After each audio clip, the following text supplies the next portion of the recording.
Fascist Hasina সরকারের রেখে যাওয়া বিধ্বস্ত অর্থনীতি পুনরুদ্ধারে আর্থিক খাতগুলোতে সুশাসন ফিরিয়ে আনা, বিচারহীনতার সংস্কৃতি থেকে বেরিয়ে আসার পাশাপাশি রপ্তানি পণ্যের বহুমুখীকরণ ও নতুন নতুন শ্রমবাজার তৈরির তাগিদ দিচ্ছেন অর্থনীতিবিদরা। তাদের মতে মূল্যস্ফীতি নিয়ন্ত্রণ এখন সবচেয়ে বড় চ্যালেঞ্জ, আর তা অর্জনে মুদ্রানীতি, রাজস্ব নীতি ও বাজার ব্যবস্থাপনায় বাংলাদেশ ব্যাংক, এনবিআর ও বাণিজ্য মন্ত্রণালয়কে একসঙ্গে কাজ করতে হবে। রিপোর্ট শফিউল্লাহ সুমনের। স্বজনতোষী বিভিন্ন পদক্ষেপ ও গোষ্ঠীর স্বার্থে সিদ্ধান্ত নিতে ব্যস্ত ছিল ফ্যাসিস্ট শেখ হাসিনা সরকার, যার সুবিধা পায় গুটি কয়েক ব্যবসায়ী ও ক্ষমতাসীনদের আত্মীয় পরিজন। ফলে অনেকটাই বিকল হয়ে পড়েছিল পুরো অর্থনীতি, ব্যাংকিং ব্যবস্থা কিংবা পুঁজিবাজার। দু জায়গাতেই ছিল লুটপাটের মহা উৎসব। সেই সঙ্গে বিচারহীনতার সংস্কৃতি দেশের অর্থনীতিকে পঙ্গু করে দেয়।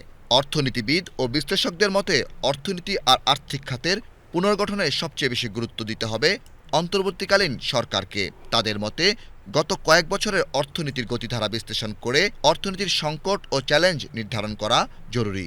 ব্যবসায়িক সিন্ডিকেট ও বাজার মনিটরিংয়ে জিরো টলারেন্স নীতি গ্রহণের কথাও বলেন অর্থনীতিবিদগণ। নিত্য প্রয়োজনীয় দ্রব্য যেগুলো শহরে আসে, আমরা দেখি যে প্রচুর চাঁদাবাজি হয়। আমাদের যে মধ্যস্বত্বভোগীরা আছেন, এই মধ্যস্বত্বভোগী যারা আছেন, যারা চাঁদাবাজির সাথে জড়িত, এদেরকে চিহ্নিত করতে হবে এবং এটা বন্ধ করতে হবে। আসলে সুশাসনের কোনো বিকল্প নাই। আমাদেরকে এই সময় আসলে দ্রব্যমূল্য নিয়ন্ত্রণের জন্য সিন্ডিকেট ভাঙা, চাঁদাবাজি নিয়ন্ত্রণ, বাজার মনিটর করা, এগুলোর উপরে আসলে জোর দিতে হবে। বিচারহীনতার যে আমাদের একটা কালচার তৈরি হয়েছে, এখান থেকে বের হয়ে আসতে হবে। যারা দোষী আছেন তাদেরকে চিহ্নিত করতে হবে এবং যেগুলো চিহ্নিত যারা আছেন তাদেরকে শাস্তির আওতায় আনতে হবে। বিচারহীনতার সংস্কৃতি ও দুর্বল নীতির কারণে বারবারই মুখ থুবড়ে পড়া অর্থনীতির অন্যতম চালিকা শক্তি পুঁজিবাজারের দিকেও বিশেষ নজর দেওয়ার কথা বলেন বিশ্লেষকগণ। একটা সুস্থ শেয়ার বাজার আমাদেরকে দিতে পারবেন, যেখানে নাকি আমাদের ইকুইটি ক্যাপিটালের এত প্রয়োজন, সেটা সেখান থেকে আসবে এবং আমাদের বিনিয়োগের জন্য সেটা একটা ইতিবাচক প্রভাব ফেলবে।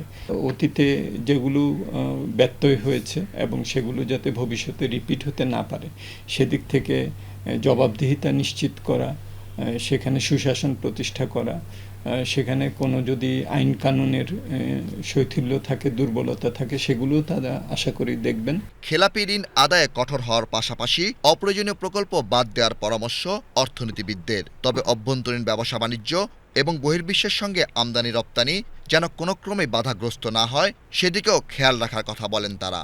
ব্যবসায়ীদের মধ্যে একটা গ্রুপ দাঁড়া করানো হয়েছে, যারা শুধু ইয়েস ইয়েস ইয়েস বলবে, যারা তেল দিবে। এভাবে হয়েছে। এই যে মাফিয়া গ্রুপের হাতে যে আমাদের ইকোনমি চলে গেল, সেটা বিকজ উপর থেকে ওটা ইচ্ছা প্রকাশ করেছিল।